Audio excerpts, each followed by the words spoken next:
nosotros queremos investigar, y nosotros queremos saber más, y nosotros hemos propuesto una noche muy distinta, una noche, si queréis, con sabor añejo, con sabor antiguo, con sabor, quizá para algunos, ¿por qué no?, pasado de moda.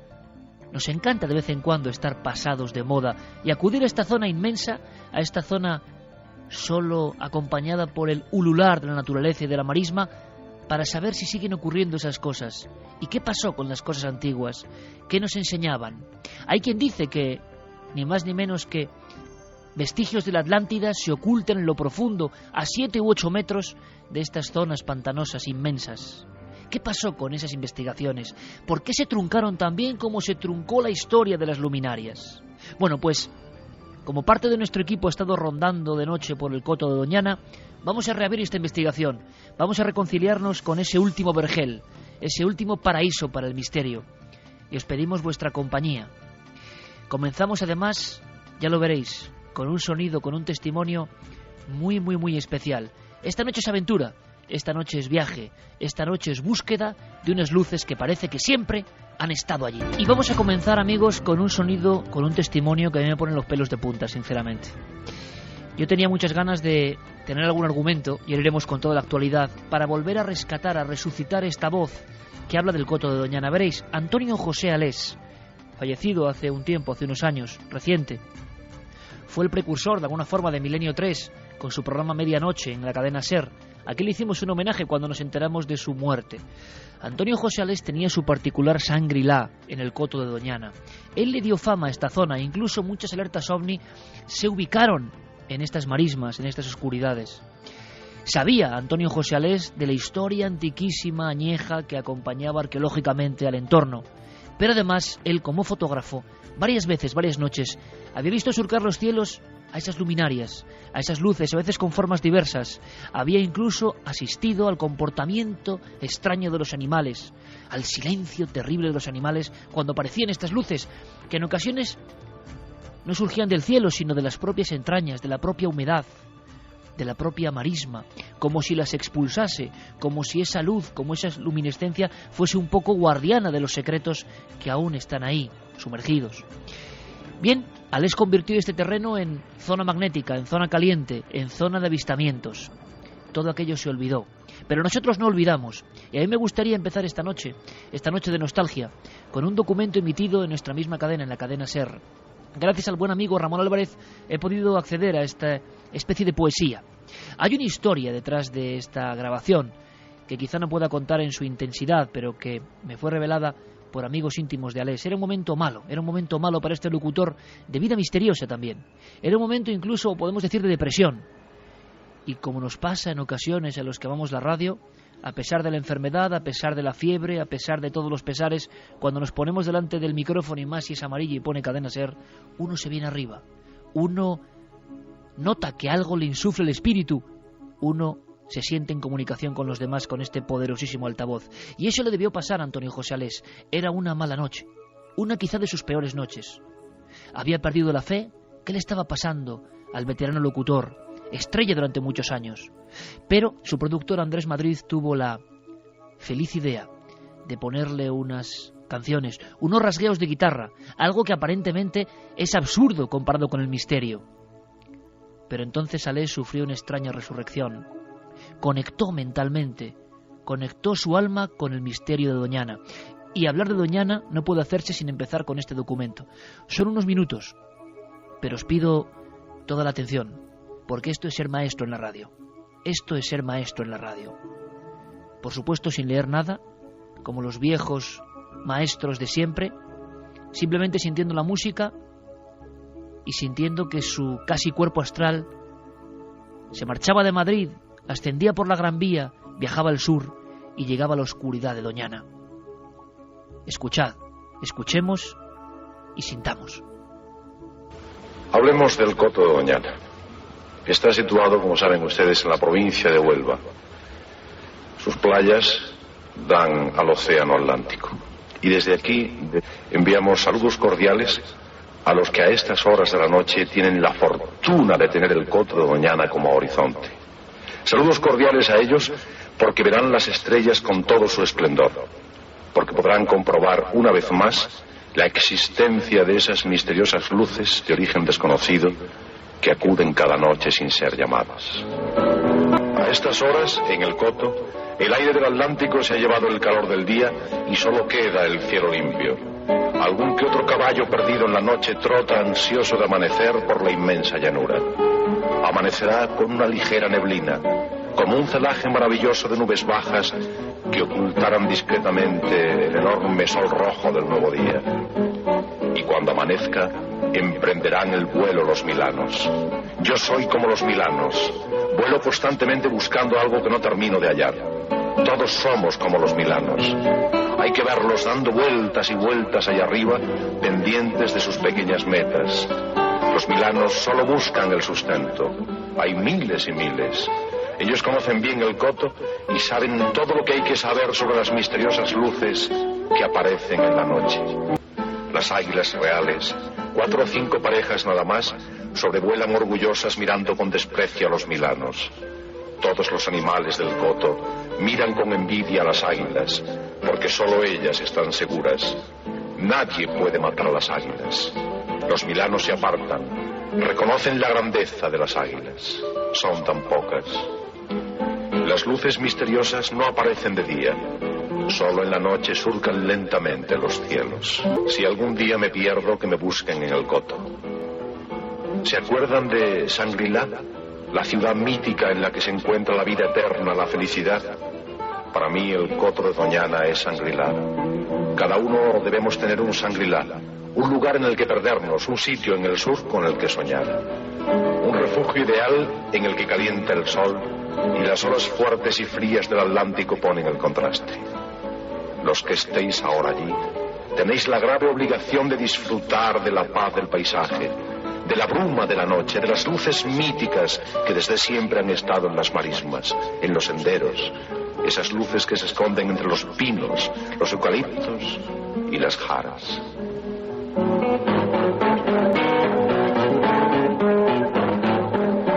La negrura absoluta de la laguna madre esconde los misterios eternos de la magia. Dejad que el latido de vuestros corazones se enlentezca. Olvidaros de las tristezas del año.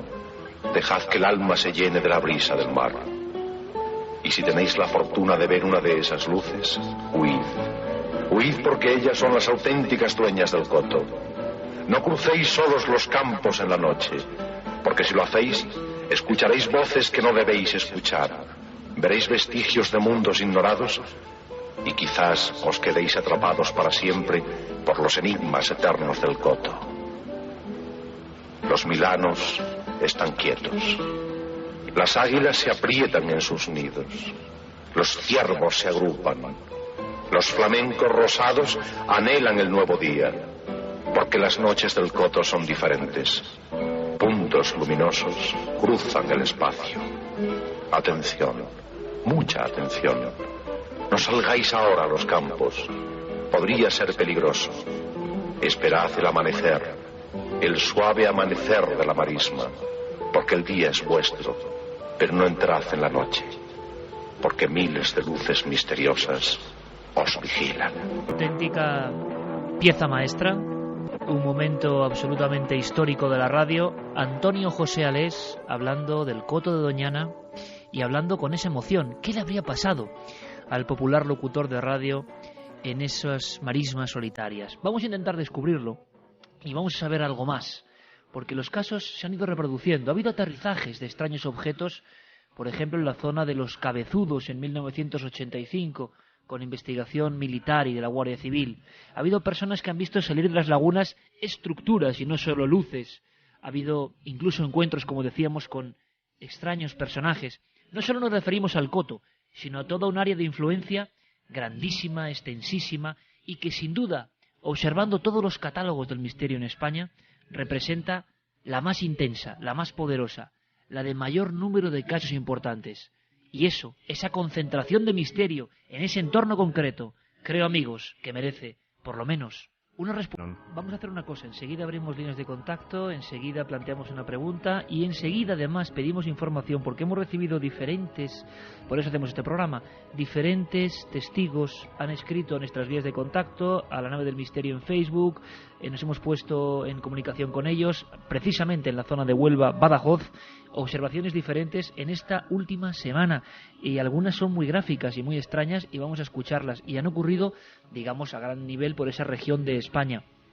Pero todo esto se activaba con un caso muy concreto que dimos muy a vuela pluma y que podría ser el último caso de aparición del tercer tipo, si seguimos hablando a nivel añejo, ¿no?, de las clasificaciones lógicas de encuentros cercanos, y que pasaba hacia la zona que comparte la provincia de Cádiz, del Coto de Doñana y de toda esa región natural, dirección Sanlúcar de Barrameda, y era una historia con un hombre, un perro, pero claro, solo sabíamos retazos. Nos hemos quedado muy impresionados cuando Carlos Largo ha vuelto a entrevistar a esta persona, ha acudido al lugar de los hechos y, si te parece, Carlos, vamos a escuchar un poco la descripción tremenda de la observación que se tiene hace escasos días. Tú ahora nos ampliarás, pero es que había un detalle que yo había pasado por alto, y es que la observación no es de un ser que está de pie. Bueno, que escuche bien nuestra audiencia, que escuchen muy bien este primer caso de Rubén, porque yo creo que pone los pelos de punta. Ya ha ocurrido hace escasos días y ha sido un poco la punta del iceberg para que nosotros vayamos a investigar. Escuchamos. No había nadie de mi familia y tenía el perro un poco inquieto. Digo, venga, pues lo voy a sacar un rato.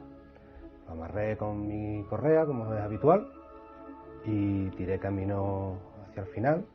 Y cuando llego al final del camino, le pido que se sienta, le voy a quitar el collar, y cuando le quito el collar, como es habitual en él, o sea, al contrario de ser habitual en él suele salir corriendo. No quería correr, el perro se quedaba quieto, en la mía. Entonces yo volví a mirar hacia adelante y vi cómo se había movido un poquito más unos matorrales. Inmediatamente después empecé a ver un ser, sería un cuerpo humano de color gris oscuro, tumbado, y se desplazaba casi a ras del suelo y cruzó el camino y se perdió al lado de un invernadero. Y cuando me estaba acercando a la esquina fue ya cuando vi al final del camino, por donde estaba el cortijo de la atalaya, como había una luz, como si fuera del faro de un coche que te alumbraba, pero poco a poco se iba perdiendo la cantidad de luz, iba subiendo hacia arriba, cada vez más alto, iba perdiendo brillo hasta que terminó por desaparecer. Entonces fue cuando me entró el auténtico pánico y, en vez de seguir avanzando un poquito más, tiré hacia detrás y me volví hacia casa.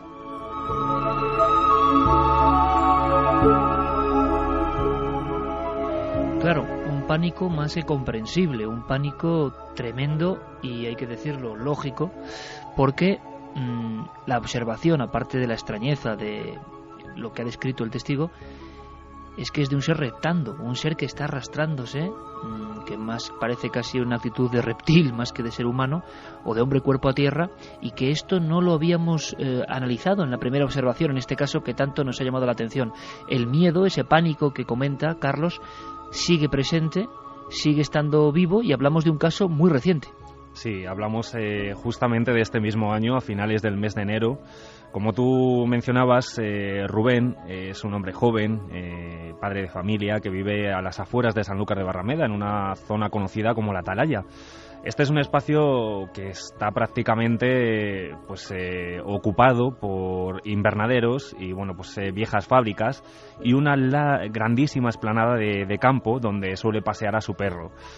Como bien contaba, efectivamente llega ese día a casa, le saca, y desde el principio nota algo muy extraño en el comportamiento de su perro. Su perro es un animal que normalmente está muy activo, le encanta saltar, juguetear con todos los miembros de la familia, pero sin embargo ese día se resistía a corretear por allí por el campo. Parecía intuir que algo iba a ocurrir. Inmediatamente tiene este avistamiento de este ser, de esta criatura, de esta figura, que lo que más llama la atención, como tú dices, es como que iba reptando, pero además mencionaba también, luego micrófono cerrado, que le daba la sensación como que estaba a unos palmos del suelo. O sea, realmente no parecía que estaba tocando el suelo, efectivamente. Y bueno, pues lo más curioso de este caso es que cuando observa luego posteriormente esas luces que salen disparadas hacia el cielo y se van dirigiendo hacia una especie de cortijo que se ocultaba detrás de un cerro, pues pierde como un poco el sentido de la orientación tanto en el espacio como el tiempo. No sabe por qué está allí, no sabe con quién ha venido acompañado, ni siquiera que ha venido acompañado para sacar a su perro. Y bueno, pues poco a poco empieza a recuperar un poco el conocimiento de dónde está el lugar, está a las afueras, recordamos, de Sanlúcar de Barrameda, y se acerca de vuelta como con miedo también, esa sensación de no saber lo que ha ocurrido a su hogar. Llega a la puerta de su casa y se encuentra a su mascota totalmente asustada, tiritando, e incluso, ya lo decíamos también cuando contábamos este testimonio hace unas semanas, arañando la puerta para pedir a su amo que por favor le abriera la puerta. Conocimos a esta mascota, al perro. Nos contaba también su dueño que no ha vuelto a ser el mismo perro. Tenemos incluso sus ladridos, los grabaste y luego lo escucharemos. Perro protagonista, o sea, fuera de lo que es la psicosis que puede ocurrir por una serie de acontecimientos o la sugestión exacerbada de una persona. Ahí está el perro también. Ambos ven algo que no es normal y tenemos más detalles del propio Rubén, más cosas que pueden ser interesantes. Escuchamos. Más bien sería como una silueta uniforme, ¿vale? Todos los cuerpos tienen su más o menos curva. Yo recuerdo de que era bastante recto. No sería una silueta demasiado formida, sino más bien un poquito delgada y sí muy larga. Sí muy larga porque sí recuerdo que ocupaba casi todo el ancho del camino. Entonces otra cosa más que recuerdo, sin poder verle las facciones de la cara, es que esta silueta iba como con la cabeza un poquito erguida hacia adelante, como una persona que está tumbada en el suelo y quiere mirar pues hacia adelante, no hacia donde vas. Una vez más, una descripción tan absurda, tan extraña, que o es real o es que es absolutamente inconcebible que alguien recree e invente una cosa así. Y el susto y la impresión, yo creo que se puede ver hasta en la voz, se puede notar, se puede percibir. Javier Sierra, compañero, buenas noches. Muy buenas noches, Iker. Casos del tercer tipo, que hacía mucho tiempo que no se comentaba esto en España. Recordamos en noviembre algunas apariciones extrañas cerca de incluso la capital de España, Monte Abantos, una cosa no muy diferente a esto, pero esto en su descripción, en su aparición, en su rareza, yo creo que nos recuerda precisamente a esa época mítica que resonaba en los ecos de Antonio José Alés, ¿no? Claro, y además está muy relacionada con Alés, más de lo que en apariencia parece, ¿no? Fíjate, en octubre de 1973, en Estados Unidos se acuña el término el año de los humanoides, porque es el periodo en el que se recogen solamente en ese mes de octubre 200 casos de apariciones de este tipo de criaturas. Bueno, pues a las pocas semanas, es cuando comienza a gestarse esa serie de incidentes que terminarán enganchando a Antonio José Alés al coto de Doñana y que lo convertirán, como él nos explicaba en ese corte de audio de la historia de la radio, en su Shangri-La. Ocurre en 1973, en diciembre, el 3 de diciembre de 1973, un vecino de Rociana, Francisco Ferraro, se desplaza no muy tarde, sobre las 8:30 más o menos de la tarde, ya de noche, ya oscurecido, entre Rociana y Almonte, y al pasar al lado de una finca que él tiene allí, observa cómo al fondo de la misma hay una luz. Él piensa que puede ser un tractorista que él ha contratado para arreglar la finca en esos días, pero le extraña que esté trabajando a oscuras a esas horas, así que decide adentrarse dentro de su descampado, de su finca, y ve que aquello no es un tractor exactamente. Parece que es un rectángulo de color anaranjado como pulsante que está a unos 2 metros sobre el suelo. Él echa pie a tierra, sale del vehículo, pero aquello empieza a moverse muy lentamente y se pierde sin elevarse en dirección hacia la Rábida. Lo ve durante 30 minutos. Impactado regresa a su casa, lo comenta, pero guardará silencio durante las siguientes semanas. El 15 de enero, el señor Ferraro vuelve otra vez a ver la luz a la misma hora, en el mismo lugar, junto a un operario suyo que trabajaba también aquellas tierras. Y es entonces cuando lo comunica a una serie de amigos, en fin, gente interesada. La noticia termina llegando a investigadores del fenómeno de la zona de Sevilla y de Huelva, en especial de Manolo Osuna, uno de los padres de la investigación ufológica en Andalucía, y de ahí salta a Antonio José Ales en Madrid, que es experto en fotografía, muy aficionado a estos temas, y que empieza a visitar periódicamente esa finca, ese lugar, con la esperanza de volverse a encontrar con aquellas luces, y se encuentra con ellas.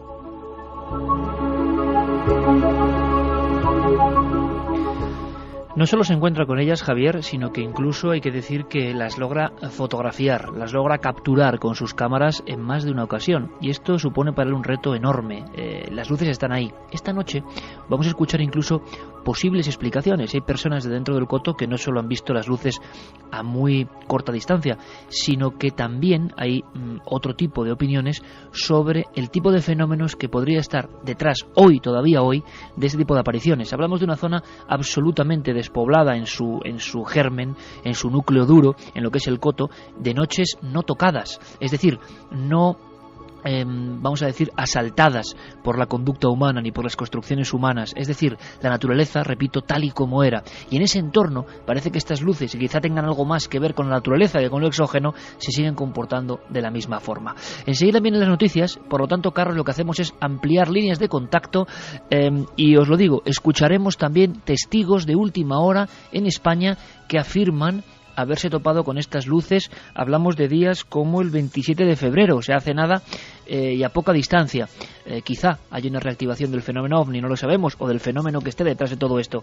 Pero si alguien tiene más información, nuestros compañeros estarán muy atentos. Carlos, abrimos líneas. Pues abrimos esas vías de contacto. Nos podéis escribir desde ya a nuestro correo electrónico milenio3@cadenaser.com. También las frases de los oyentes en la página web www.cadenaser.com y las redes sociales, La Nave del Misterio en Facebook, Twitter y Google+. Iker, muy rápido, vamos a mencionar también la encuesta que tenemos abierta ya, el debate de la semana en Milenio 3 en ikerjimenez.com. ¿Creéis que existen zonas de poder y energía en la Tierra? Hemos puesto 2 respuestas, sí o no. Por ahora, el 75,7% de los oyentes y de los votantes ha elegido el sí. Vamos a hablar incluso en esta noche con el director del área de Doñana, que cuenta cosas increíbles. Os adelanto alguna. ¿Sabéis que, por ejemplo, por parte de instituciones del máximo nivel hay investigaciones sobre lo espiritual o el patrimonio inmaterial y que Doñana sería uno de esos sitios? Esto nos ha sorprendido. ¿Qué es la iniciativa Delos? Nos lo va a contar Javier Sierra. Parece que hay programas que sí que le dan importancia a nivel sociológico y científico a el cúmulo de misterios que ocurren ahí.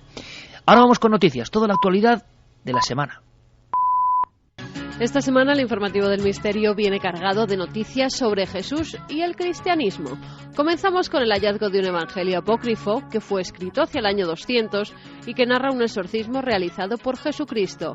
Juan Chapa, decano de la Facultad de Teología de la Universidad de Navarra, ha descubierto un texto que pertenece a la colección de papiros de Oxirrinco. Mide 7 centímetros de largo por 7 de ancho y está escrito por ambos lados. En una cara el documento recoge unas palabras de Jesús dirigidas a sus discípulos y en la otra se relata parte de un exorcismo realizado por Jesús. Antonio Piñero, catedrático de Filología Neotestamentaria y experto en cristianismo, nos habla de este extraño papiro. Este fragmento probablemente es el 200 por el tipo de escritura. El que hable de un exorcismo de Jesús lo sitúa perfectamente dentro del Jesús histórico, del que sabemos con toda seguridad que era un sanador y un exorcista.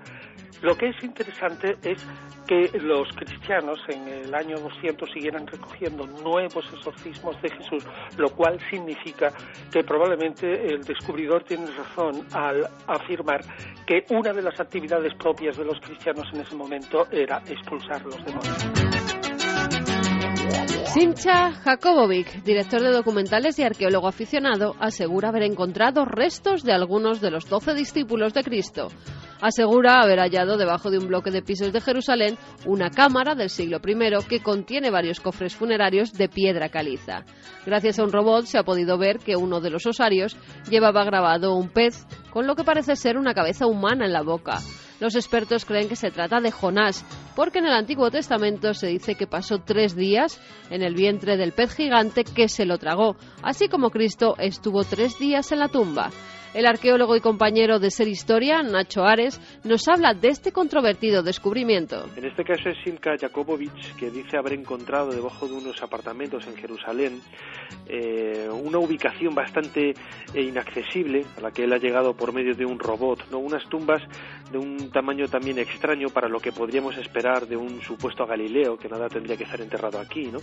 No tendría que estar enterrado en Jerusalén. Hay que pensar que los nombres son comunes, tampoco hay que dar quizás más importancia de la que tiene al hallazgo y sobre todo esperar a que sean medios científicos y académicos, no un arqueólogo amateur como es el caso de Jakobovich, quien dé el resultado final de estas investigaciones.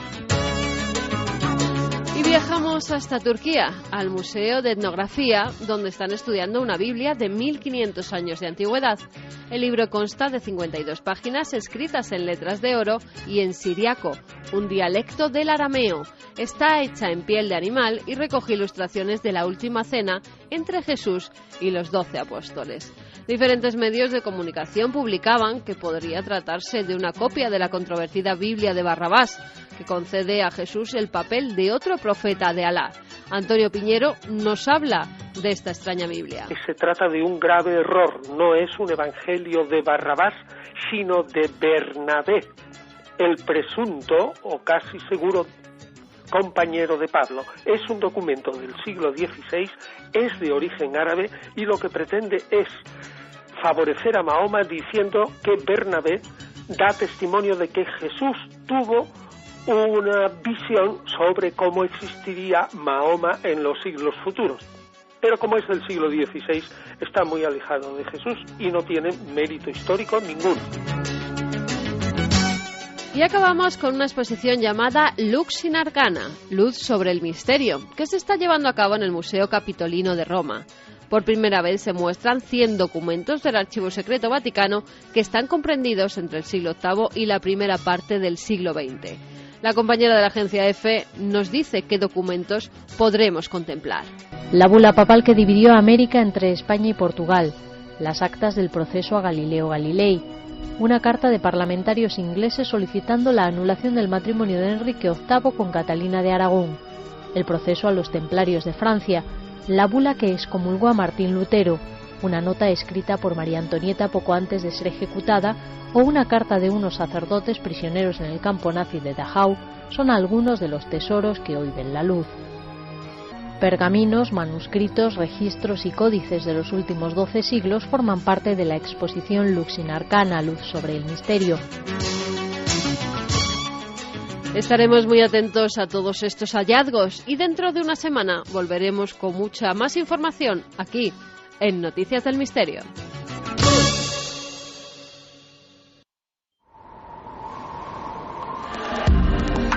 Nunca antes habías estado tan cerca de lo desconocido. Milenio 3. Cadena Ser.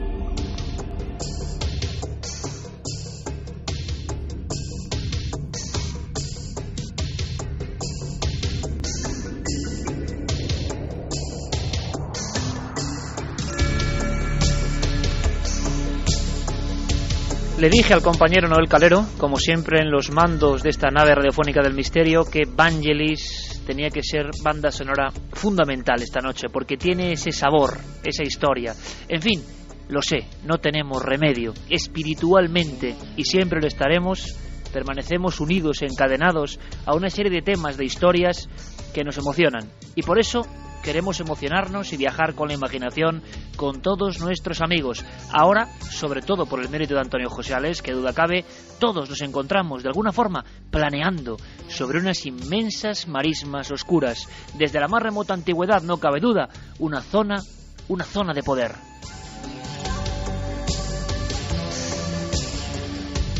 Y es curioso escuchar las noticias y comprobar que bueno, siempre que se acerca la Semana Santa, determinados arqueólogos aficionados vuelven a descubrir grandísimos hallazgos que ponen en jaque a la cristiandad. No deja de ser significativo.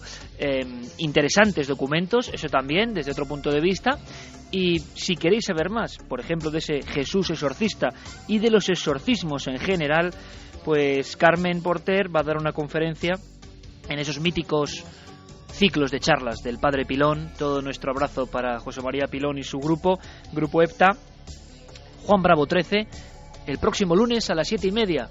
Estaremos parte del equipo por allí, disfrutando, como lo hacemos siempre, con la llamada de esta gente tan estupenda. Hablaremos, sí, aunque sea un poco crudo, o hablará Carmen, que es la que sabe de eso, de exorcismos. Próximo lunes, Juan Bravo 13 en Madrid, hacia las 7:30. Por supuesto que Guillermo León mantendrá a todo el mundo permanentemente actualizado, como hace él siempre, en nuestra nave del misterio, en las redes sociales. Pero, precisamente a través de esas redes sociales, han llegado noticias, las hemos confirmado, y hay hasta una línea de puntos, podemos decir, de avistamientos, de observaciones, de luminarias. Observaciones muy interesantes. Os hablo de hace escasamente 5 días. En una carretera de Extremadura, la 110, comarcal extremeña, y en dirección de Alburquerque a Badajoz. Francisco Rodríguez, por ejemplo, nos contaba lo que sigue. Yo me dirigía hacia mi casa en Badajoz, pues vi sobre el cielo una luz roja, y yo creía que era un avión. Cuando me voy acercando, más aparte de la luz roja, tiene 4 luces más, que una blanca, otra azul y otra que no me acuerdo del color. Y ya vislumbro como una forma redonda, como si fuera un balón. Y claro, en ese momento, pues lo que hizo esa bola fue girar, como si tomara una curva, pues eso fue lo que hizo. Y se perdió por detrás del cuartel. Y lo que me sorprendió fue la rapidez con que tomó la curva y se fue.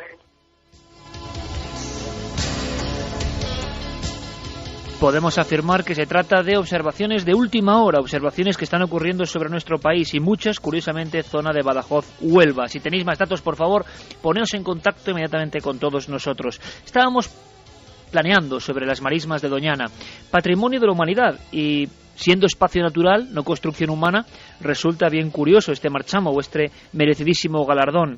La UNESCO también habla de un patrimonio inmaterial, y esto es muy interesante, porque no lo dicen los testigos del misterio o las personas más o menos crédulas, lo dicen organismos importantes.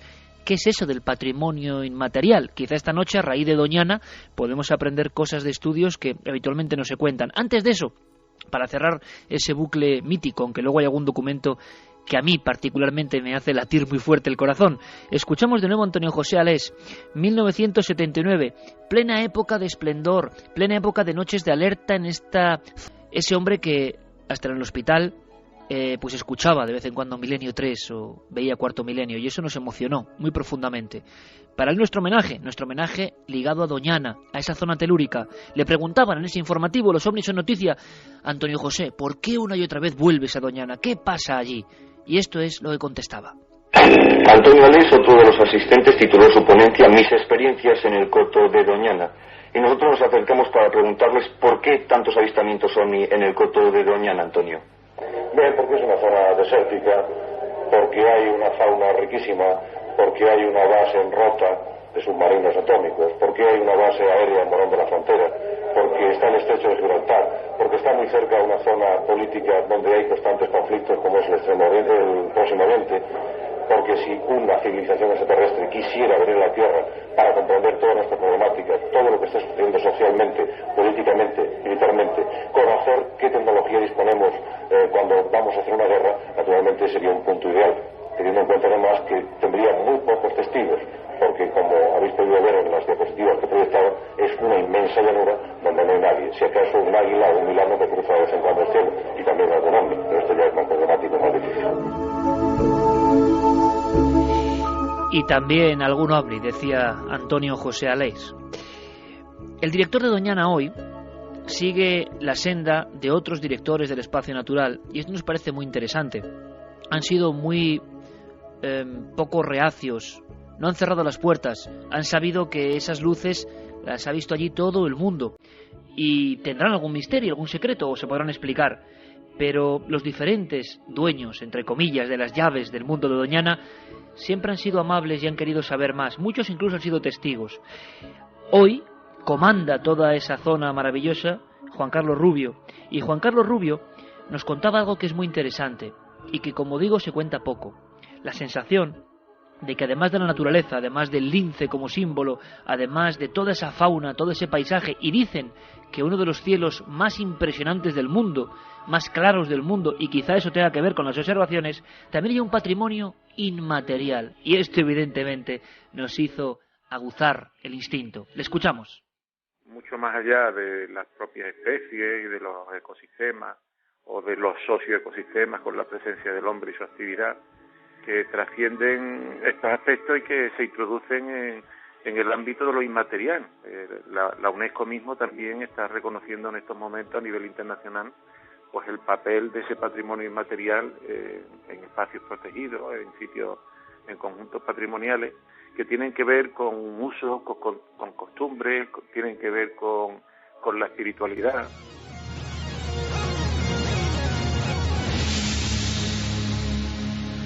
¿Ha dicho espiritualidad? Espiritualidad en un concepto como UNESCO. ¿Por qué? ¿Cómo se mide la espiritualidad? Se sabe que hay diferentes lugares que superponen como si fuesen capas de una gigantesca lasaña cultos. ¿Esa pervivencia de los cultos significa algo que no entendemos?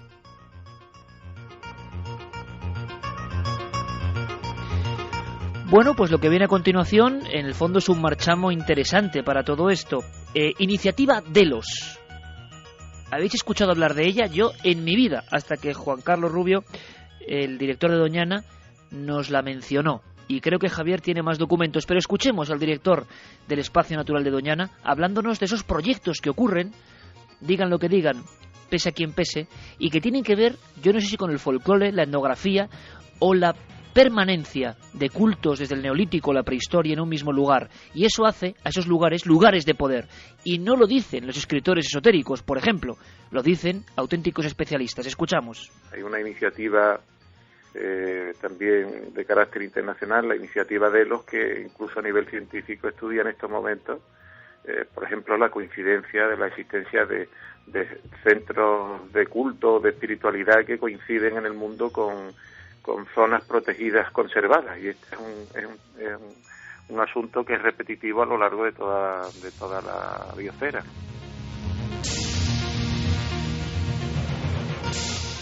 Y esto evidentemente es muy interesante porque no lo conocíamos y está ocurriendo y es un proyecto internacional. Javier, yo no sé si hay más datos de esta iniciativa Delos, si nos puedes contar, pero suena un poco medio a ficción real, ¿no? ¿Qué lugares son esos? ¿Está hablando del auténtico mapa de las zonas de poder? Pues de alguna manera sí. Además, hay que decir que en España hay un buen número de lugares que, digamos, entrarían dentro de esa categoría de patrimonio inmaterial, aunque habría que decir más bien, por evitar eufemismos, según dice la propia iniciativa Delos, habría que hablar de patrimonio espiritual. Lo que dice la iniciativa Delos es que, en fin, debemos buscar y proteger los espacios sagrados naturales en países desarrollados porque se han dado cuenta de que hay una serie de lugares con una gran biodiversidad, lugares, en fin, que merece la pena ser protegidos y que se han salvado de la depredación humana precisamente porque en la prehistoria fueron en su momento declarados lugares sagrados, lugares de contacto con el espíritu. Esto es muy interesante porque, fíjate, en esa categoría encontraríamos hoy en España lugares como, por ejemplo, Montserrat, donde hay un monasterio, Poblet, donde también hay un monasterio, el Coto de Doñana, donde está el santuario de la Virgen del Rocío, no lo olvidemos, que es eje fundamental en ese lugar. Covadonga, Lluc y la Sierra de Tramuntana en Mallorca, Nuria, Esvedra en Ibiza, en fin, San Bartolo en el río Lobos. Hay muchos lugares de ese tipo solamente en nuestra geografía. Lo interesante es que esto depende de la Comisión Mundial de Áreas Protegidas, que a su vez es un organismo de la Unión Internacional para la Conservación de la Naturaleza. La iniciativa partió en el año 2004, ya ha organizado seminarios en varios lugares del mundo, y lo que se preguntan los impulsores de la iniciativa Delos es si puede el valor espiritual que se asocia a un lugar ayudar a la conservación del mismo. Qué curioso. Y la verdad es que dicen que sí, que efectivamente eso es algo que tenemos que poner cada vez más en valor y que hay que proteger en esos puntos, Iker, y eso es muy interesante, cosas tan intangibles, pero tan importantes para conectarse con lo sagrado de esos lugares como el silencio o la belleza. que esos son los elementos que favorecen ese encuentro, que en realidad, según los impulsores de esta iniciativa internacional, es un reencuentro, no es solo un encuentro.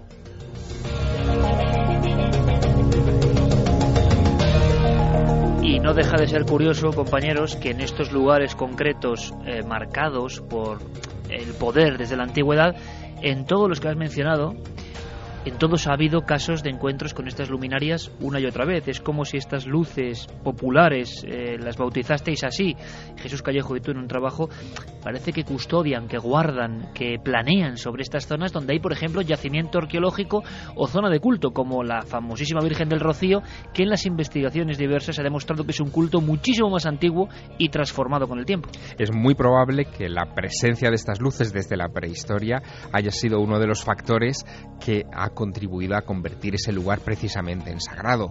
En fin, tú sabes que, y probablemente hablaremos de ello también en el programa, Javi Pérez Campos ha vuelto hace pocos días de Manresa, junto a Montserrat, donde se ha celebrado la fiesta de la misteriosa Llum, que remite precisamente a la aparición de extrañas luminarias en toda esa montaña, luminarias que se siguen viendo en la actualidad y que incluso cambiaron el destino nada menos que de San Ignacio de Loyola, que las vio desde una cueva en Manresa mientras escribía sus ejercicios espirituales.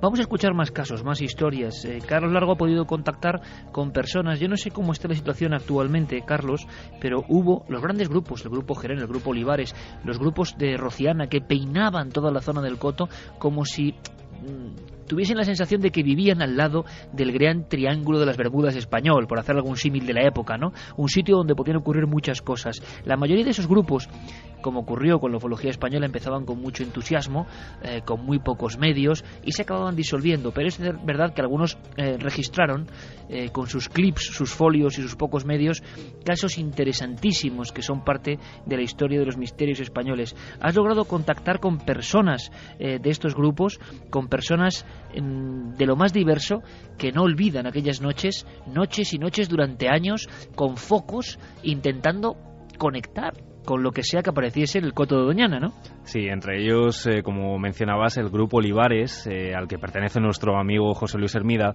y que gracias a él y también a nuestro colaborador Pepe Ortiz, pues pudimos conocer a un miembro de otro grupo paralelo, pero que posteriormente se uniría a finales de los años 70, a principios de los 80, con este grupo, con el grupo Olivares. Hablamos de Adrián Rodríguez. Estuvimos hablando con él y bueno, nos comentaba cómo llegaban a determinadas zonas dentro del Parque de Doñana, incluso con los permisos necesarios dados por el director, uno de los antiguos directores, que bueno, pues entabló contacto y en cierto modo una amistad con ellos, porque quería saber qué ocurría, qué cosas extrañas ocurrían en el espacio natural.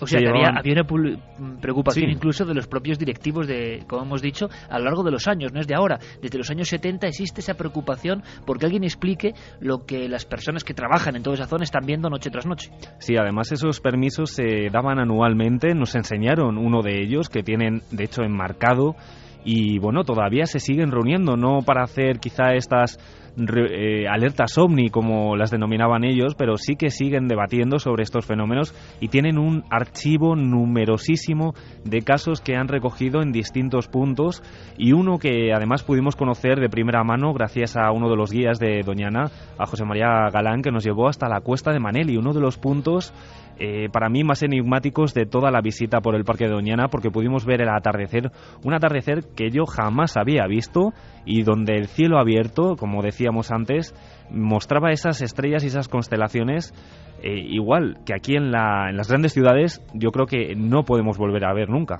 O sea, un cielo muy especial, y en ese cielo objetos muy cercanos en ocasiones. Por ejemplo, casos que ha conseguido Carlos Largo entrevistando en el lugar de los hechos, como el de José Antonio Cervantes. Un caso que vamos a simplemente visualizar en un flash, pero veréis qué fuerza. Desde los años 70 hablamos de centenares de testigos. Yo recuerdo algunos de los programas cuando yo era muy pequeño de Fernando Jiménez del Oso, cuando salían algunos testigos del Coto de Doñana, trabajadores incluso del Estado y de Icona, que se encargaban de la zona y que decían que apareció una luz, pero una luz casi rozando el suelo. No hablamos de fenómenos a veces muy altos en la atmósfera, sino a casi ras de tierra. Y él decía, uno de los testigos, que le había encandilado la luz, personas que habían incluso resultado heridas al caer del caballo por la aparición de estas luces que se comportaban de una forma siempre inteligente. Este hombre, José Antonio Cervantes, nos contaba así uno de los últimos casos más recientes, y ojo al dato, porque no solo hablamos de luces, sino como en algunos casos muy puntuales, algo que parece estar dentro de las entrañas de esa especie de luminiscencia misteriosa. Y estando allí dentro de la casa de mi suegra, pues mi cuñada pues salió, dice, voy a quitar la ropa porque ahora con la humedad pues se va a poner la ropa, se va a mojar. Y al salir, al minuto, ¡Antonio! ¿Qué pasa? ¿Qué pasa tu hermana? Ven, corre, ven. ¿Qué pasa? Salgo para afuera. Mira. Digo, cuando yo vi ese objeto tan grande, tan enorme, y entonces ese objeto se acercó, se puso encima de nosotros. Esa luz que se puso, toda la zona donde estábamos nosotros se puso de día, eso era de día, pero no deslumbraba. Nosotros veíamos bien el objeto, pero no deslumbraba, pero estaba todo aquello como si fuera de día. Y sí observé que en el centro de esa nave había un círculo en el cual era negro, no tenía luz, pero se movía algo. En ese círculo se estaba moviendo algo. Y se quedó encima de nosotros como 2 o 3 segundos, y cuando ya pasó el tiempo, a la velocidad de un rayo, se perdió. Y en el Coto Doñana, porque mi suegra vive pegada a la marisma, y desde donde vive mi suegra pues se ve estupendamente el Coto Doñana, se pega al río Guadalquivir.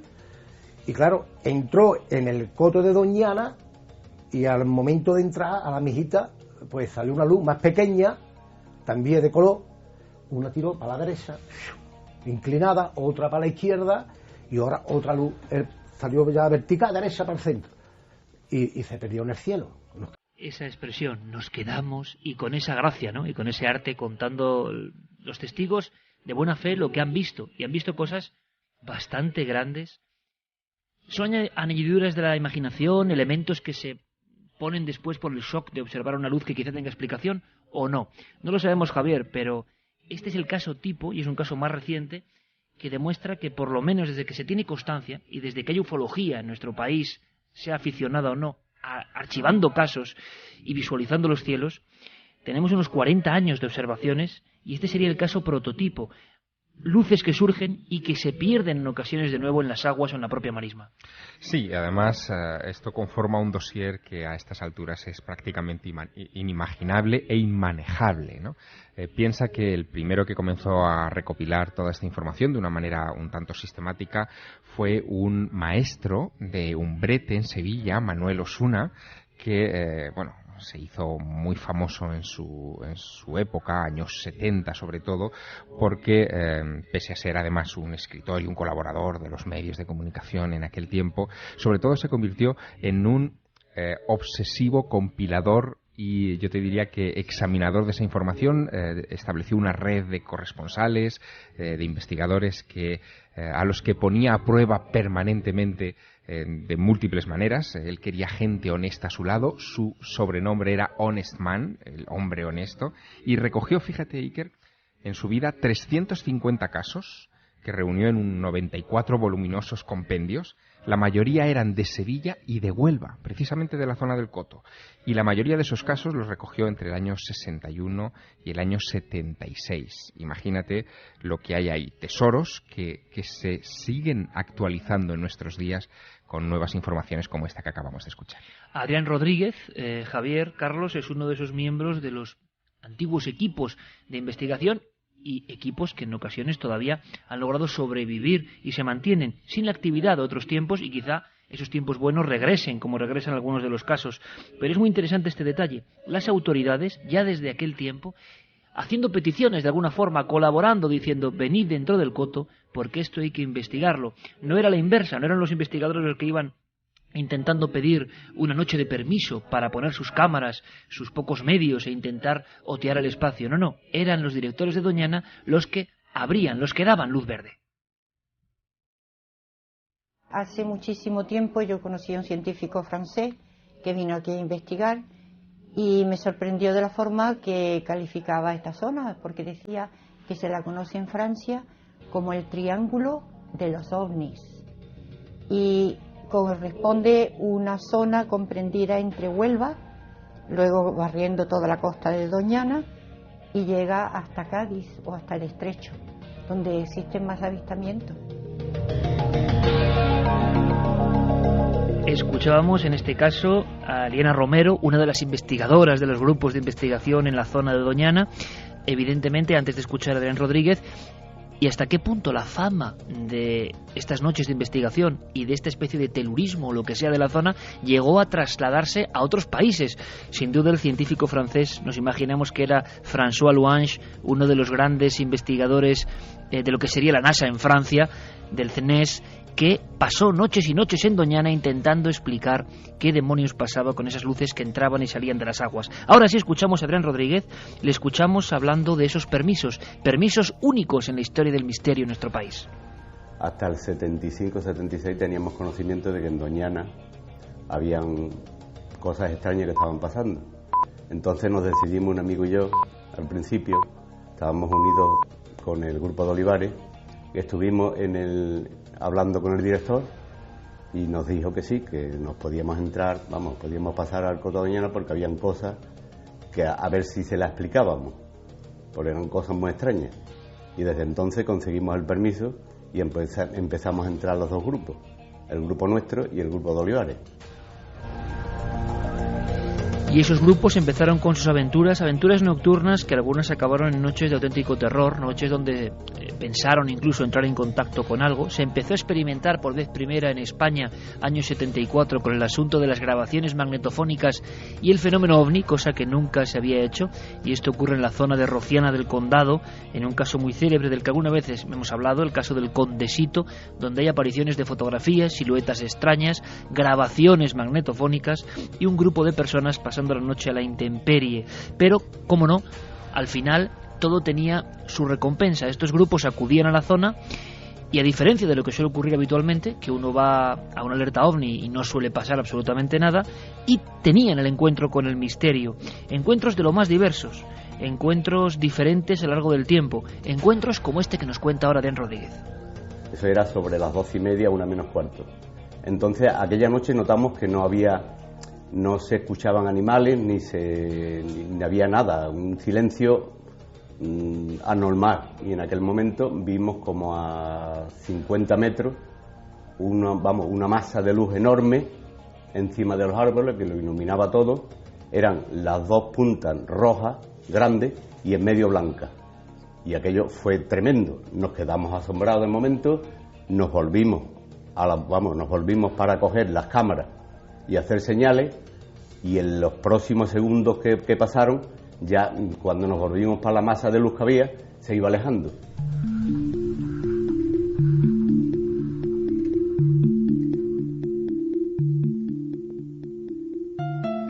¿Y hay explicación para todo esto?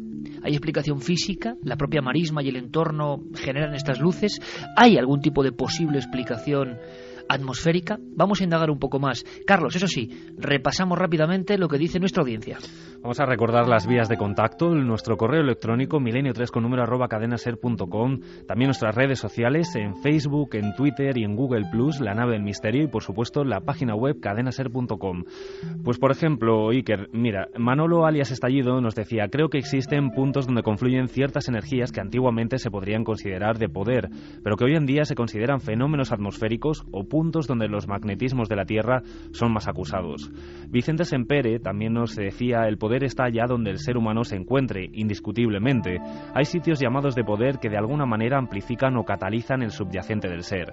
José Antonio Barrera: Doñana es un lugar maravilloso para pasear donde no falta el misterio, ovnis, la romería del Rocío, hasta la posible localización de la Atlántida. Habrá que disfrutarlo. Antonio desde Córdoba nos decía que una noche de verano en las cercanías de las marismas de Doñana, cerca de la localidad sevillana de Lebrija, pudo observar unas luces en el cielo en forma de V. Preguntaba si que era además si en las últimas semanas o en los últimos días había habido avistamientos. Nos están llegando numerosos testimonios. Por ejemplo, Dolores de Córdoba nos decía que lleva unos días observando que en el ambiente hay mucha electricidad, sobre todo en ropas, cabellos, coches, y la conversación que más escucha es: qué calambrazo que me has dado. David Rodríguez, cerca de la Albufera, en Valencia, vio algo parecido a una lágrima de color gris oscuro que después de varios minutos empezó a envolverse de un arco iris y se empezó a hacer transparente. También nos escribía Begoña de Asturias y nos decía que el pasado 29 de febrero, sobre las 8 de la tarde, volvía de Oviedo a Gijón en coche por la autopista y que vio en el cielo una luz roja similar a las estelas que dejan los fuegos artificiales, pero una única luz, un poco mayor que esas estelas, descendiendo y como a unos 200 metros de altura desapareció, y que numerosos coches también lo pudieron ver y que quedaron casi todo el mundo mirando hacia el cielo, que si nos lo ha comentado alguien más, nos pregunta. De momento seguimos recopilando porque sobre todo esa zona, Badajoz-Huelva, parece que hay cierta actividad, como hemos escuchado, pero queremos saber más. Queremos saber si, por ejemplo, eso tiene que ver con algún tipo de experimento. Y me refiero a una instalación. Antonio Josales lo decía muy bien, era una zona caliente y además estaba en un lugar, en un nido casi de acontecimientos, bases aéreas más o menos cercanas, un lugar geoestratégico de primordial importancia, pero es que además hay una instalación del Instituto Nacional de Técnica Aeroespacial, el INTA, que opera todavía hoy, allí en el Arenosillo, en las inmediaciones. Y muchas veces se ha pensado que los experimentos que ocurren, por lógica, en esas instalaciones podrían explicar, si no todos, algunos de los fenómenos. José María Galán, un experto en Doñana, guía de Doñana, nos hablaba de esta hipótesis más o menos racional para explicar ese fenómeno que tanto asombra a los lugareños.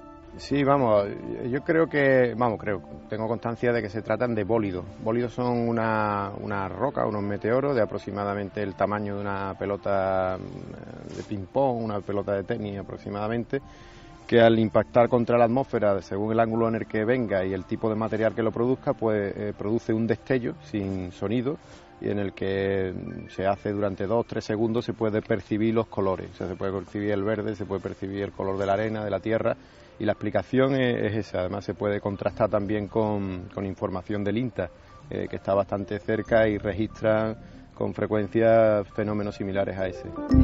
Tendrá, por lo tanto, una matriz real física explicable. Hay casos como el mencionado de los cabezudos, donde algo parecido a un globo sonda, pero con 3 picos en la parte posterior, toma tierra, llega a dejar unas marcas en el terreno. Y lo que sería la fenomenología, la casuística, sería imposible de recoger no solo en 1, sino en 10 programas, contando caso a caso. Zona con nombres, apellidos, testigos y observaciones, algunas muy cercanas, en toda esa comarca que comparten Cádiz, Sevilla y Huelva, con el Coto como epicentro. Casos que vosotros, amigos y amigas de Milenio 3, podéis juzgar. Pueden ser solo experimentos del INTA, globo sonda y demás, pueden provocar otros fenómenos, por ejemplo como el que nos cuenta Liana Romero, otra de las investigadoras, que conoció de primera mano a mucha gente importante. Hablamos desde embajadores hasta personas del ámbito militar que han sido testigos y que le contaban caso tras caso ocurrido en las inmediaciones del Coto.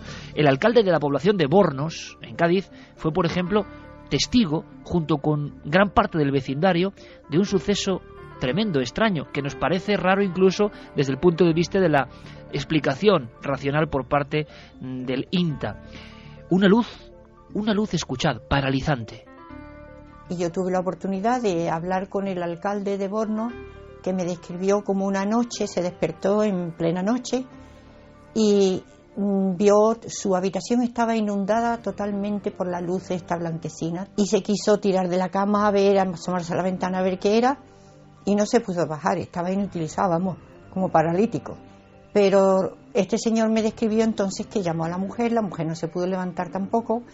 A los minutos, pocos minutos, la luz desapareció y él entonces se bajó de la cama, se fue a la ventana y vio a todo el mundo de los chalés de alrededor mirando arriba que se elevaba esta luz, porque tampoco pudieron ver en qué consistía, si era metálico, si era redondo o lo que sea, no lo podían ver por la luz tan cegadora que había, pero es la zona.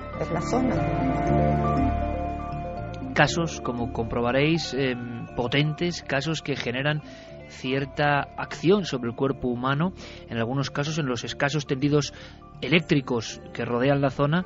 Incluso se vieron en el año 75 varias personas que iban hacia el pueblo de Bolullos, par del condado, algo incluso como actuando contra lo que es la red eléctrica, generando un choque y saltando unas enormes chispas. ¿Qué clase de fenómenos son estos? Se ha preguntado todo el mundo en torno a eso, y al final la solución, Javier, parece muy difícil. Por un lado tenemos la hipótesis más o menos escéptica y que seguramente explique parte de esa realidad, esa instalación del INTA y la proximidad de bases aéreas norteamericanas y españolas. Y por otro lado, estos casos que parecen mucho más próximos al ser humano, casos como esta luz que genera parálisis, no es el único caso en la provincia de Huelva, o esos seres tampoco son únicos en la provincia de Huelva, esos seres de aspecto tan estrambótico, tan sobrecogedor, si lo pensamos bien, como el caso de Rubén, con el que abríamos el programa. Lo que resulta evidente es que nos va a resultar imposible encontrar una explicación que solucione todas estas incógnitas, pero una de las que se propusieron también en su momento, heredada sin duda de la tradición escéptica norteamericana, fue la de que en las marismas del Coto de Doñana lo que podían estar actuando eran los gases de los pantanos, los fuegos fatuos, el biogás, el metano, en fin, estamos hablando de lo mismo, o el gas de las marismas, que conforman burbujas de aire si son vistas durante el día, o llamaradas azules si son vistas durante la noche, pero aún así estamos hablando de fenómenos muy fugaces, porque el gas de los pantanos produce visiones de luces, pero muy fugaces, que no explican en modo alguno estas observaciones, ni muchísimo menos lo que esos grupos de los que estábamos hablando esta noche, que pernoctaban hasta las 3 o las 4 de la madrugada dentro del Coto de Doñana, esperando ver luces, y las veían, pues las que aparecen en sus informes no se ajustan, desde luego, a este gas de los pantanos. Carlos ha traído incluso algún material gráfico que podremos disfrutar de luces, de evolución de estas luces sobre el Coto, impresionantes, y que son muestra no solo de un fenómeno, sino de una época. Con Javier Sierra vamos a andar un poco en la tierra, marisma abajo, si te parece, y con el director de Doñana, porque se habló mucho de lo que hay debajo de la marisma, como si fuese un pasado que sigue gritando su eco, ¿no? Y estas luces son solo una forma de demostración de ese eco. Pero antes de eso, de esa recta final, de este expediente de la marisma con su historia, como ejemplo simplemente de espacio inmaterial, espiritual, y que sigue siendo un vergel, un último lugar virgen en España, tiempo en este mundo. Crónica de una época, que duda cabe, 1978, y el equipo de Televisión Española a punto de naufragar con un material muy valioso y varias vidas humanas en una pequeña barcaza, tempestad en bonanza, y el Coto de Doñana, de fondo, con tantos sueños y tantas hipótesis. Pero es que encima, ya hacía mucho tiempo, 80 años antes de esta escena, un alemán extraño, Adolf Schulten, buscaba algo y encontraba algo. Era uno de esos alemanes que creían que hubo en el sur de España una civilización, una cultura avanzadísima, quizá algo parecido a los tartesos, pero todavía más prodigioso de lo que nos habían contado. El director de Doñana nos habla sobre un hallazgo que les volvió locos. Como las luces a todos nosotros, ellos tuvieron su propio hallazgo. En mitad de la marisma, casualidad o no, este Schulten encontró una pieza arqueológica que motivó toda una serie de búsquedas que llegan hasta hoy. Es lo increíble, no lo fantástico. Buscando la Atlántida en el fondo, o restos de alguna civilización prodigiosa bajo la marisma. ¿Y qué fue lo que encontró Schulten allá por el año 20? Encuentran un anillo de cobre que tenía una inscripción que decía que sea feliz su poseedor, que tratan de describir como un anillo protohistórico de 7 o 8 siglos antes de Cristo, y enlazan una idea que es una señal del mundo antiguo que está dejada allí para inspirar al arqueólogo a que encuentre esa gran civilización. Hablamos de años 20, hablamos de seguidores de Schliemann que había descubierto Troya, hablamos de personas que pusieron una cruz en este lugar de poder y estaban convencidos de que allá había algo.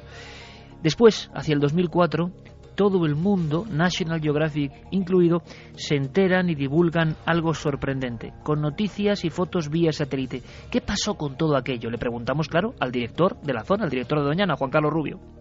Y ya más recientemente nos encontramos algunos arqueólogos que han querido identificar a través de la teledetección o de las imágenes aéreas estructuras antrópicas por debajo de los sedimentos de la marisma y que han tratado incluso de identificar con la Atlántida, ¿no? Eso ha levantado gran revuelo, sobre todo porque después del comienzo de unas líneas de investigación serias en las que participaba la propia Universidad de Huelva, etcétera, pues se dio una visión en el National Geographic que tenía más que ver con un mito, con una aventura, que con la propia ciencia. Eso ha generado una confusión muy grande.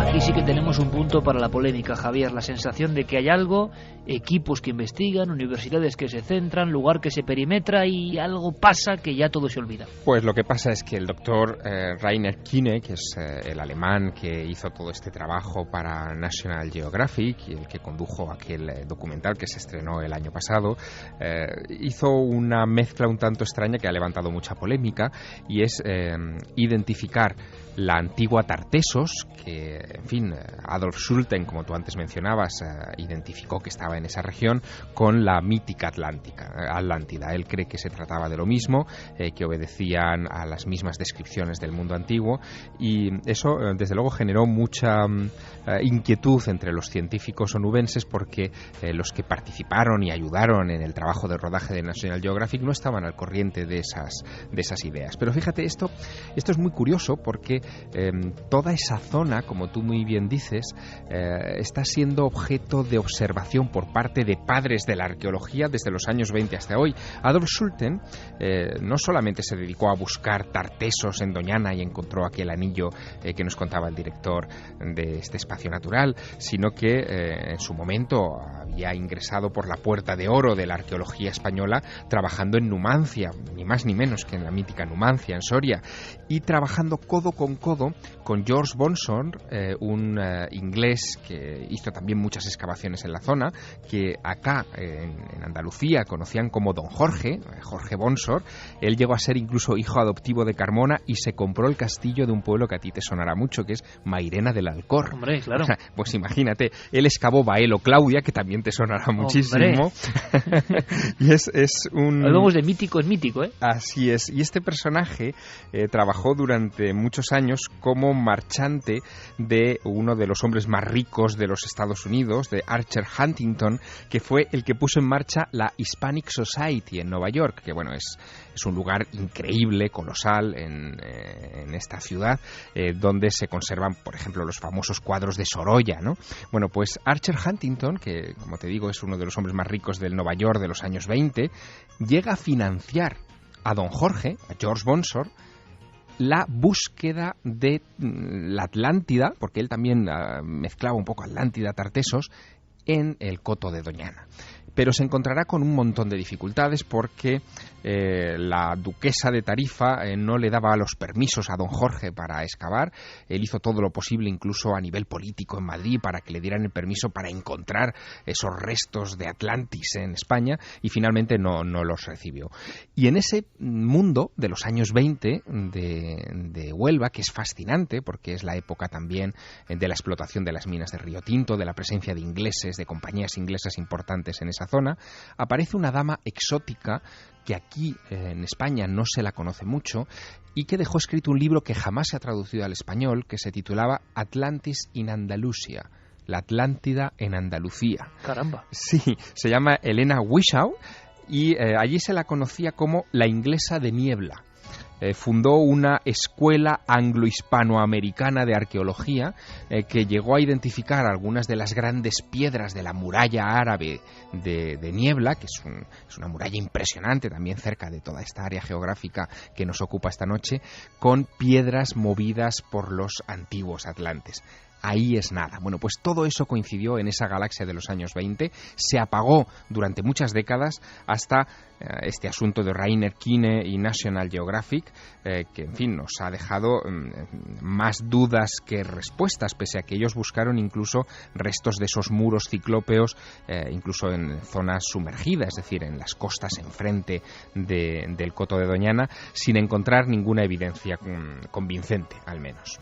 Es curioso porque muchas de estas luces que parecen inmateriales, que no tienen nada físico en su interior, desaparecían en zonas de la laguna, en zonas de la marisma, donde luego se han hecho estas prospecciones. ¿Tendrá que ver o no? La larga historia que mezcla arqueología en lugar de poder con luminarias es, bueno, eterna y antiquísima. Pero hemos querido preguntar al director del área de Doñana, primero hasta qué punto, ¿no?, de confusión se llegó en aquella investigación. En Milenio 3 logramos entrevistar en su día a Rainer Kühne, y decía que iba a utilizar toda la tecnología incluso que se empleó para bajar hasta el Titanic dentro de las marismas. Al final yo no sé en qué quedó todo eso, y desde luego, como pasa muchas veces, hay una cierta sensación de desdibujamiento. Y luego el apartamiento de muchas instituciones que le dan caché al asunto, como universidades, como la de Huelva. Algo debieron ver, hay que decir, que no les convenció. Pero le hemos preguntado para saber qué pasa hoy, qué ocurrió, cuál fue la polémica y qué podemos esperar a día de hoy, 2012, de esta última zona virgen de los misterios españoles.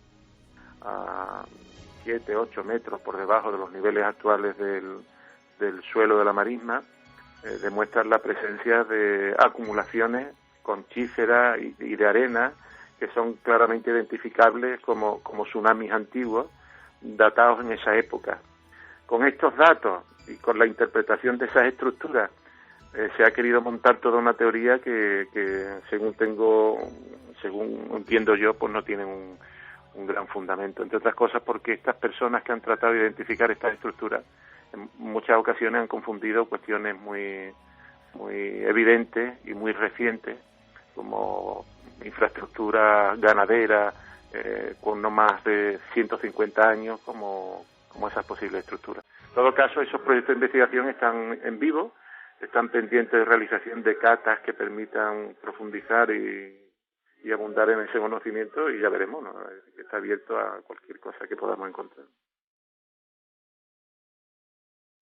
Confusión, ganas de ver cosas, la sensación un poco fantasmagórica que dan los satélites de lo que puede haber ahí debajo. Se publicaron incluso una especie de figuras semicirculares y se identificó inmediatamente en los medios pues con poco menos que la imagen, ¿no?, etérea, platónica de la Atlántida, pero al final todo eso queda por investigar. Quizá lo más interesante, Javier Carlos, es lo que dice Juan Carlos Rubio, de que los proyectos siguen ahí, esperando la cata. Los proyectos están abiertos, tampoco se han abandonado por completo y quizá arrojen sorpresas en el futuro. No, porque la actitud de los científicos, de los conservadores de Doñana, en fin, de la gente de la universidad, es una actitud abierta. ¿Qué más quisiéramos que encontrar los restos de Atlantis, de Poseidón, esa ciudad, esa capital de Atlantis que decía Platón, o de la mítica capital de los tartesos? Lo interesante, en cualquier caso, de este asunto es también ese dato que se deslizaba en estas declaraciones sobre el permanente hallazgo de restos provocados por tsunamis en la región, porque eso podría explicar algunos de los mitos, por ejemplo, relacionados con la desaparición de Atlantis. Según Platón, desaparece en un día y en una noche, y fue algo muy brusco, o también que de repente la mítica Tartesos, la Tarsis de la Biblia, también dejara de aparecer en las crónicas pues de la noche a la mañana. Yo no sé, aunque será muy difícil percibirlo, porque claro, es el sonido de la noche, el sonido del silencio. Siempre se habla de ese silencio previo a la aparición de algo, pero tú incluso, Carlos, recogiste cómo sonaba, cómo latía el coto en la noche, y es un silencio tan especial como cuentan, ¿no? Un silencio diferente, un silencio que habla a través de la naturaleza. Sí, vamos a intentar que los oyentes lo puedan percibir. La verdad es que estando allí se transmitía una extraña magia. Ya te comentaba, ese cielo abierto, las estrellas, una puesta de sol además que pudimos ver, y de fondo pues los ruidos de la naturaleza. Vamos a intentar, a ver, Noel, si quitamos la música y por lo menos como detalle, si se puede percibir. Claro, que este viaje acabe, subimos a tope, en el aire de la noche. Esto es el Coto de Doñana en plena noche, donde tantos ufólogos y tantas personas soñaron con las luces viajeras de la marisma.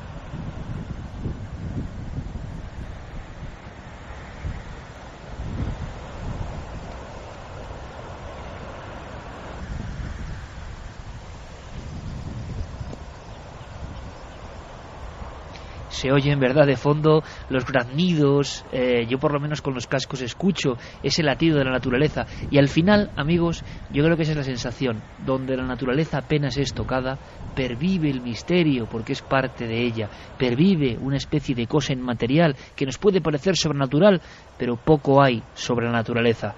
Quizá fracciones de esa naturaleza madre que no entendemos, que no comprendemos. Ha sido un viaje maravilloso, un viaje con mucha poética, que es lo que queríamos. Hemos recordado las vivencias de Antonio José Alés, hemos recordado a ese Benítez a punto de perder la vida precisamente en el Coto de Doñana.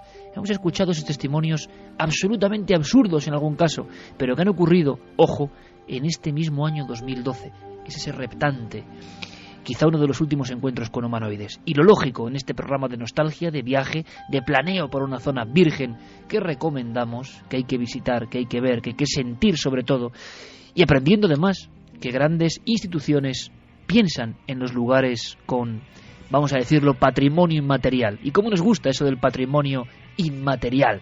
Nosotros que tanto creemos en él. Terminamos, cómo no, con lo que dice nuestra audiencia, Carlos. Por ejemplo, Sole Pavón nos hacía una referencia a que hace poco en Ayamonte se han descubierto restos de una antigua ciudad romana, al parecer arrasada también por un maremoto. Alejandro Sánchez comentaba: no me extrañaría que si algún ser de otros mundos nos visitara, eligiera Doñana como lugar de estancia en nuestro planeta.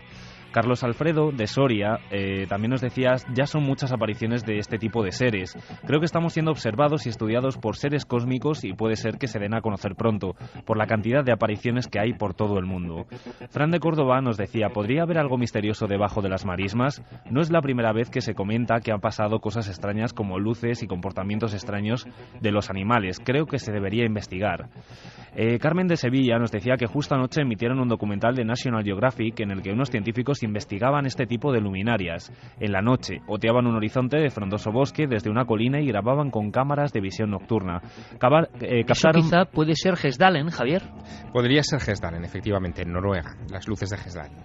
Sí, además hacía referencia a que estudiando el espectro, dieron a conocer de que esas luces que grabaron se correspondían con rayos X o rayos gamma, y que concluyeron con una frase que le puso la piel de gallina: los rayos X o gamma no se dan de forma natural en la naturaleza, solo en el espacio. Bueno, Javier, Carlos, pues habrá que seguir rápidamente esa investigación, sea Hesdalen u otra. Si nos pueden dar más datos, ahí estaremos, porque en diferentes lugares del mundo, y es un bucle yo creo que genial, siguen personas intentando alcanzar, tocar con las yemas de los dedos algo que siempre se escapa, y algo que se concentró especialmente en nuestro país, en esa zona, con un sinfín de casos, con un sinfín de historias, como diciendo que todavía el poder del misterio se concentraba ahí. Un misterio que por lo menos en Doñana sigue siendo absolutamente impenetrable.